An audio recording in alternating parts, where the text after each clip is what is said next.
പിതാവിന്റെയും പുത്രന്റെയും പരിശുദ്ധാത്മാവിന്റെയും നാമത്തിൽ ആമേൻ. അമ്മേ പരിശുദ്ധ അമ്മേ, അമ്മേ പരിശുദ്ധമേ, ദൈവമാതാവേ, കൃപാസനത്തിലൂടെ ഞങ്ങളുടെ ദേശത്തിനും അമ്മ മധ്യസ്ഥം തേടി തന്ന എല്ലാ അനുഗ്രഹങ്ങൾക്കും കൃപകൾക്കും ഞങ്ങളിപ്പോൾ ഹൃദയം നിറഞ്ഞ നന്ദി പറയുന്നു.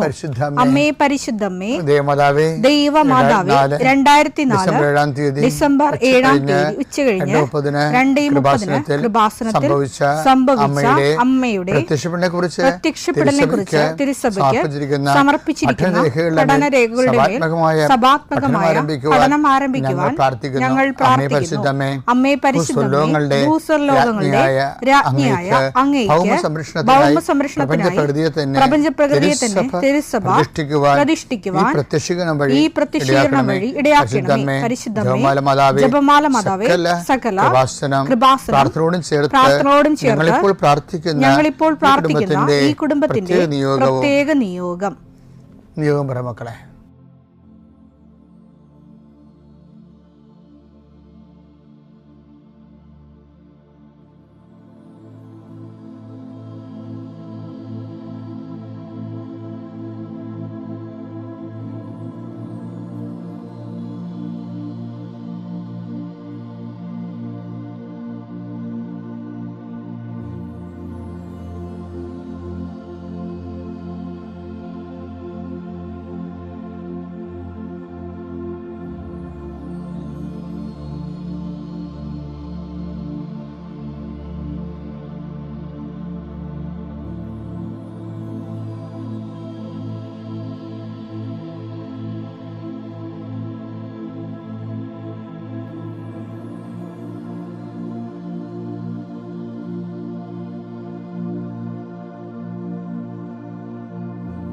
അമ്മയുടെ പ്രത്യക്ഷീകരണത്തിന്റെ ഈ അനുഗ്രഹവേളയിൽ ഞങ്ങൾക്ക് സാധിച്ചു തരുവാൻ കനിയണമേ. ആമേൻ. വിശ്വാസ പ്രമാണം.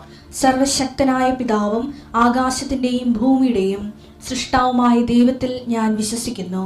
അവിടുത്തെ ഏകപുത്രനും ഞങ്ങളുടെ കർത്താവുമായ ഈശോമിശിഹായിലും ഞാൻ വിശ്വസിക്കുന്നു. ഈ പുത്രൻ പരിശുദ്ധാത്മാവിനാൽ ഗർഭസ്ഥനായി കന്യകാമറിയത്തിൽ നിന്ന് പിറന്ന് പൊന്തിയോസ് പീലാത്തോസിന്റെ കാലത്ത് പീഡകൾ സഹിച്ച് കുരിശിൽ തറയ്ക്കപ്പെട്ട് മരിച്ച് അടക്കപ്പെട്ട് പാതാളങ്ങളിൽ ഇറങ്ങി മരിച്ചവരുടെ ഇടയിൽ നിന്ന് 3-ാം നാൾ ഉയർത്ത് സ്വർഗത്തിലേക്ക് എഴുന്നള്ളി സർവശക്തിയുള്ള പിതാവായ ദൈവത്തിന്റെ വലതുഭാഗത്തിരിക്കുന്നു. അവിടെ നിന്ന് ജീവിക്കുന്നവരെയും മരിച്ചവരെയും വിധിക്കുവാൻ വരുമെന്നും ഞാൻ വിശ്വസിക്കുന്നു. പരിശുദ്ധാത്മാവിലും ഞാൻ വിശ്വസിക്കുന്നു. വിശുദ്ധ കത്തോലിക്കാ സഭയിലും പുണ്യവാന്മാരുടെ ഐക്യത്തിലും പാപങ്ങളുടെ മോചനത്തിലും ശരീരത്തിന്റെ ഉയർപ്പിലും നിത്യമായ ജീവിതത്തിലും ഞാൻ വിശ്വസിക്കുന്നു. ആമേൻ. സുഖസ്ഥനായ ഞങ്ങളുടെ പിതാവേ, അങ്ങയുടെ നാമം പൂജിതമാകണമേ. അങ്ങയുടെ രാജ്യം വരണമേ. അങ്ങയുടെ തിരുമനസ് സ്വർഗത്തിലെ പോലെ ഭൂമിയിലും ആകണമേ. അന്നു വേണ്ടുന്ന ആഹാരം ഇന്ന് ഞങ്ങൾക്ക് തരണമേ. ഞങ്ങളോട് തെറ്റ് ചെയ്യുന്നവരോട് ഞങ്ങൾ ക്ഷമിക്കുന്നത് പോലെ ഞങ്ങളുടെ തെറ്റുകൾ ഞങ്ങളോടും ക്ഷമിക്കണമേ. ഞങ്ങളെ പ്രലോഭനത്തിൽ ഉൾപ്പെടുത്തരുതേ, തിന്മയിൽ ഞങ്ങൾ രക്ഷിക്കണമേ. ആമേൻ. നന്മ നിറഞ്ഞ മറിയമേ, സ്വസ്തി. കർത്താവ് അങ്ങയുടെ കൂടെ സ്ത്രീകളിൽ അങ്ങ് അനുഗ്രഹിക്കപ്പെട്ടവളാകുന്നു. അങ്ങയുടെ ഉദരത്തിൻ ഫലമായി ഈശോ അനുഗ്രഹിക്കപ്പെട്ടവനാകുന്നു. പരിശുദ്ധ മറിയമേ, തമ്പുരാന്റെ അമ്മേ, പാപികളായ ഞങ്ങൾക്ക് വേണ്ടി ഇപ്പോഴും ഞങ്ങളുടെ മരണസമയത്തും തമ്പുരാനോട് അപേക്ഷിക്കണമേ. ആമേൻ. കർത്താവേ, നിന്റെ ഉന്നതമായ നാമത്തിന് സ്തോത്രം ചെയ്യുന്നു. കർത്താവേ, നിന്റെ വിശുദ്ധ പൗരോഹിത്യത്തെ മഹത്വപ്പെടുത്തണമേ. കർത്താവെ, സഭയിലുള്ള സാന്നിധ്യം പ്രകടമാക്കണമേ.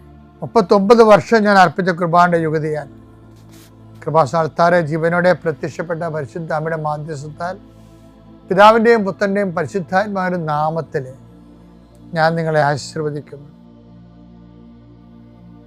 ഇന്ന് നിങ്ങൾ കടന്നു പോകുന്ന വിഷയങ്ങൾ, ഇന്ന് ചെയ്തു തീർക്കേണ്ട ഉത്തരവാദിത്തങ്ങളുടെ മേൽ കർത്താവ് ഏറ്റെടുക്കട്ടെ എന്ന് പ്രാർത്ഥിക്കുന്നു. വിദ്യാർത്ഥികളെന്ന രീതിയിലും ജോലിക്കാരെന്ന രീതിയിലും മറ്റു മാനുവൽ ലേബേഴ്സ് ചെയ്യുന്ന എല്ലാവർക്കും, കൂലിവേലകളെല്ലാം ചെയ്യുന്ന ആൾക്കാർക്കും അവരുടെ മേലെല്ലാം രോഗമായിട്ടും പ്രയാസമായിട്ടും പണിപ്പാട്ടിൽ പ്രശ്നങ്ങളൊക്കെ ആയിട്ട് ജീവിക്കുന്നവരുണ്ട്. അവിടെ മനസ്സെല്ലാം മാറ്റി പ്രതിയോഗികൾ നിന്നിൽ ആശ്രയിക്കുന്നവന് ജീവിച്ചു പോകാനുള്ള സാഹചര്യം ഉണ്ടാകാൻ ഇടയാക്കണമെന്ന് പ്രാർത്ഥിക്കുന്നു. കടമ്പകൾ കടന്നിട്ട് വേണം പല ഫയലുകളും ഒപ്പിടാനും പല വിഷയങ്ങൾക്കും തീർപ്പാക്കാനും. അങ്ങനെ കടമ്പകൾ കടന്നു പോകാൻ അശക്തമായിട്ടുള്ള എല്ലാ മേഖലകളെയും കർത്താവ് ഏറ്റെടുക്കട്ടെ. ഇന്ന് നിന്നെ ഭയപ്പെടുത്തുകയും ആകുലപ്പെടുത്തുകയും വേഗരപ്പെടുത്തുകയും സങ്കടപ്പെടുത്തുകയും ചെയ്യുന്ന വിഷയങ്ങൾ, വ്യക്തികൾ, വഴികൾ, സംരംഭങ്ങൾ, മീറ്റിങ്ങുകൾ, സമ്മേളനങ്ങൾ, മറുപടി പറയേണ്ട അവസ്ഥകൾ വന്നിരിക്കുന്ന വിഷയങ്ങൾ ഇതിലെല്ലാം കർത്താവ് നിന്നെ സന്ധിക്കുകയും സമാധാനപ്പെടുത്തുകയും ചെയ്യട്ടെ. രോഗപീഠകൾ വലയുന്നവരെ അവരുടെ ശരീരത്തിൻ്റെ വിവിധ ഭാഗങ്ങളിൽ കൈകൾ വെച്ചുകൊണ്ട് പ്രാർത്ഥിക്കുക. എൻ്റെ കർത്താവിൻ്റെ ഉന്നതമായ നാമത്തിൽ, സഭയുടെ അധികാരത്തിൽ, കുരിശടയാളത്തിൽ, കൃപാസനത്താറെ ജീവനോടെ പ്രത്യക്ഷപ്പെട്ട മാതാവിൻ്റെ മധ്യസ്ഥത്തിന് രോഗപീഠകൾ ഈശ്വരനാമത്തിൽ സൗഖ്യം പ്രാപിക്കട്ടെ. ഞാൻ എന്ത് ചെയ്യും? മാതാവിൻ്റെ പുറകെ നടക്കണമെന്നറിയാമോ? ഇവരെ പോലെ ക്രിസ്തുവിനെ ജീവിക്കാൻ വേറെ ഒരു മനുഷ്യനില്ല. മാതാവിനെ തൊടണ സൂക്ഷിച്ച് തൊട്ടില്ലെങ്കിലല്ല. ഇവരെ പോലെ ക്രിസ്തുവിനെ ജീവിക്കാൻ നിങ്ങൾ ആവശ്യമില്ലാതെ മാതാവിനെ ഡിസ്കസ് ചെയ്ത് കേട്ടോ. എന്താ കാര്യം? എനിക്കത് വളരെ കൃത്യമായിട്ട് പറയാനുള്ളതാണ്. കാര്യം ലോകത്ത് ഇവരെ പോലെ ക്രിസ്തുവിനെ ജീവിക്കാൻ വേറെ ആരുമില്ല. ക്രിസ്തുവാണ് നിങ്ങളുടെ ലക്ഷ്യമെങ്കിൽ ഇതിനേക്കാൾ സൊഫിസ്റ്റിക്കേറ്റഡ് സോഫ്റ്റ്വെയർ കിട്ടാനില്ല. സിമ്പിളാണ്, അതേസമയം തന്നെ മീനിങ് ഫുള്ളാണ്, അതിനെ പ്രാക്ടിക്കലാണ്. പുരുഷൻ്റെ ചുവട് വരെ ഈ സംഭവം പോകും, തലകറങ്ങി വീഴാതെ പോകും.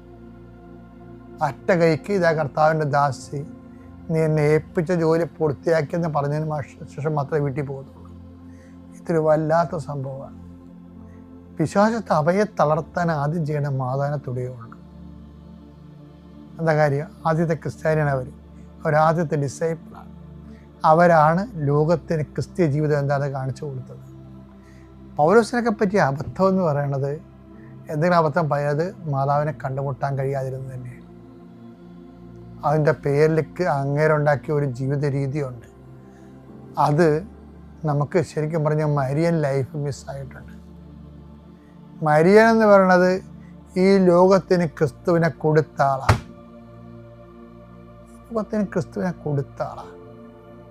ക്രിസ്തുവിനെ കൊടുക്കുക മാത്രമല്ല, രക്ഷയുടെ വഴികളിൽ കൂടെ നടന്ന ആളാണ്. രക്ഷയുടെ വഴികളിൽ കൂടെ നടന്നയാളാണ്. നമ്മൾ സകരക്ഷകെന്നും പറയണതിൻ്റെ ആവശ്യമൊന്നുമില്ല. കാര്യത്തിൽ അതല്ലല്ലോ. അത് ആദിമസഭ എന്താ അനുഭവിച്ചത് പത്രോസ് പറയും, മറ്റൊരുവൻ രക്ഷയില്ല. കാര്യം രക്ഷയ്ക്ക് വേണ്ടി ക്രൂശിക്കപ്പെട്ടത് കർത്താവ് മാത്രമാണ്. ദൈവം അവൻ്റെ പേരിലാണ് പ്രസാദിച്ചത്, അവൻ്റെ നാമത്തിലാണ് കൃപ. അപ്പോൾ സർവകൃപാവരങ്ങളും രക്ഷകൻ മധ്യസ്ഥ ഈശോ തന്നെയാണ്. പക്ഷേ അതിൻ്റെ പേരിൽ മാതാവിനെ തൊഴാന, മാതാവിനെ നിഴലിൽ നിർത്താൻ ആരും നോക്കരുത്. നോക്കിയാൽ യു വിൽ മിസ് ജീസസ്. നമുക്ക് ജീസസിനെ മിസ് ചെയ്യിക്കണമെന്ന് ആഗ്രഹിക്കുന്ന ഒരു ഇരുട്ടിൻ്റെ ശക്തി എന്ന് ലോകത്ത് പ്രവർത്തിക്കുന്നതെന്ന് ഓർക്കണം നിങ്ങൾ.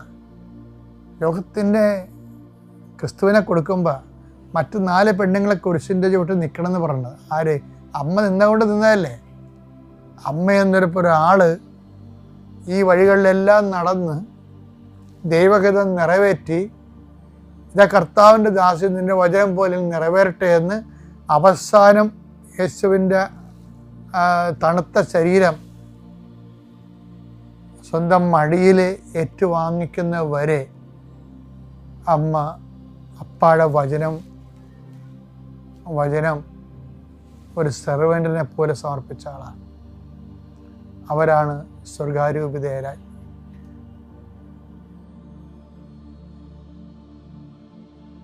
ക്രിസ്തുവിൻ്റെ ആദ്യ മധ്യസ്ഥം അമ്മ ഒരു സ്ഥലത്ത് കൊണ്ട് ഒപ്പിട്ടാൽ പിന്നെ ക്രിസ്തു ഈശോ ആ ഒപ്പിൻ്റെ പുറത്ത് ഓവർ റൈറ്റ് ചെയ്യത്തില്ല. അതാണ് കാനാ നമ്മളെ പഠിപ്പിക്കുന്ന പാഠം. അതാണ് കൃപാസനത്തിൻ്റെ ലക്ഷോപലക്ഷം അനുദിന അനുഗ്രഹങ്ങൾ കാണുമ്പോൾ വിശ്വാസം ഒരിക്കലും തോന്നാത്തവൻ കിട്ടാത്തവനൊക്കെ എന്തുകൊണ്ടാണ് ക്രിസ്തുവിനെ തേടി ഇന്ന് കൃപാസനത്തിൽ വരണത്? അമ്മ എന്ന 2 അക്ഷരങ്ങളാണ്.